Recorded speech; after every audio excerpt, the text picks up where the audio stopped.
ADC in fresh crisis as Atiku Kwankwaso camps clash over 2027 tickets. My people, if you look at ADC very well, something is not really right. A party that was supposed to unite the opposition is now fighting itself from within. Power struggles, leadership confusion, and now a full-blown battle over who will carry the presidential ticket. At the center of this crisis are three powerful names: Atiku, Obi, and Kwankwaso.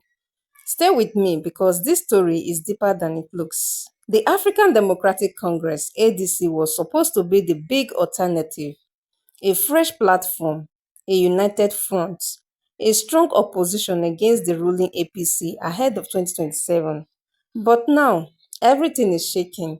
Supporters are divided, leaders are clashing, and the struggle for power has already begun long before the election. At the heart of the crisis is one simple question: who will become the ADC presidential candidate? Three camps, one ticket.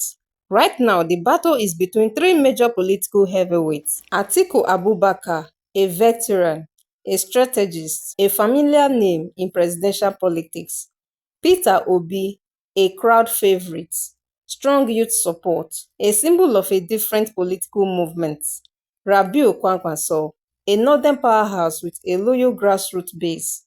Three men, one ticket, no agreement. And that's where the problem begins. And now the party is already divided. Even before choosing a candidate, the party itself is struggling to stay together. There are multiple leadership factors, different groups claiming control. And here is the shocking part: INEC does not officially recognize any of them. Yes, you heard that right.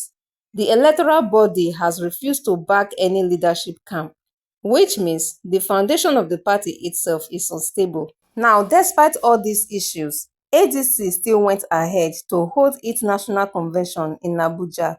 But there was a problem. INEC was not there. No official monitoring, no formal recognition. And in Nigerian politics, that's a big risk, because without proper recognition, everything that happens at that convention could be challenged. Let's not forget something important. These three men didn't start in ADC. They all came from different parties.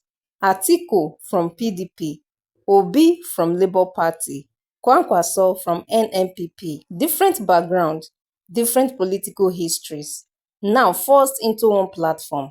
At first, it looked like a power alliance, but now those differences are starting to show. Now there is a big disagreement: north or south. This is where things get intense. Atiku's camp has an idea: pair Atiku with Obi, a combination they believe could be strong enough to win. But Obi's supporters strongly disagree. They are saying the presidency must go to the south, and if that happens, then Obi becomes the natural voice, not Atiku. There is also another twist. Some supporters are pushing for Obi as president, Kwankwaso as vice president. And according to them, this combination already has massive support. They point to rallies, crowd reactions, growing momentum, and they believe if this ticket happens, the election could be decided early.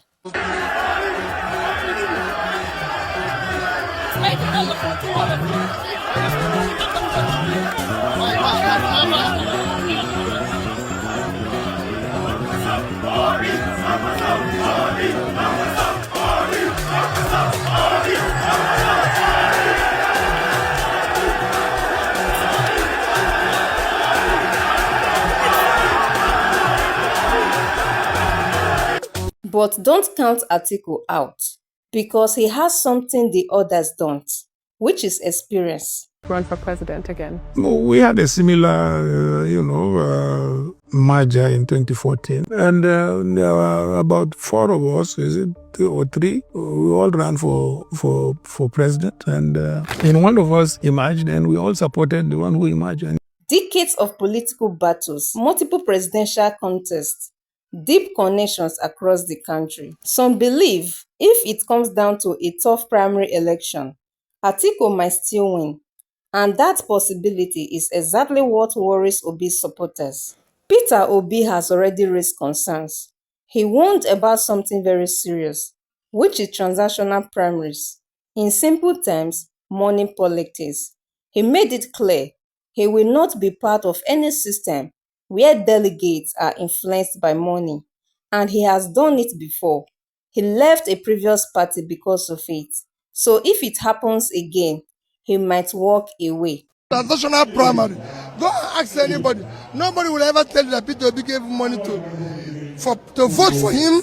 What we saw in 2022 was that you said that the PDP primaries was dollarized, and then of course you jump shift. I said It was a money primary. This one will not be. What if this one becomes dollarized? It will not be because it's direct primary. What if It will never be. I can tell you. We are sure. We are sure. We are determined that it will never be. That we are a new set of people ready to sacrifice. I am asking that if Atiku Abubakar becomes a presidential candidate here, what would happen? Nobody will be through. Everybody will emerge through a transparent primary. Right. I assure you of that primary. We want to build a new Nigeria. That Nigeria is a Nigerian that will be built on transparent primary. Now, what does this mean for ADC? This situation is dangerous for the party because instead of fighting the ruling party, they are fighting themselves. And if this continues, the party could split, key candidates could leave, supporters could lose confidence, and before the election begins, the battle might already be lost. Now, outside the political circle, Nigerians are observing something.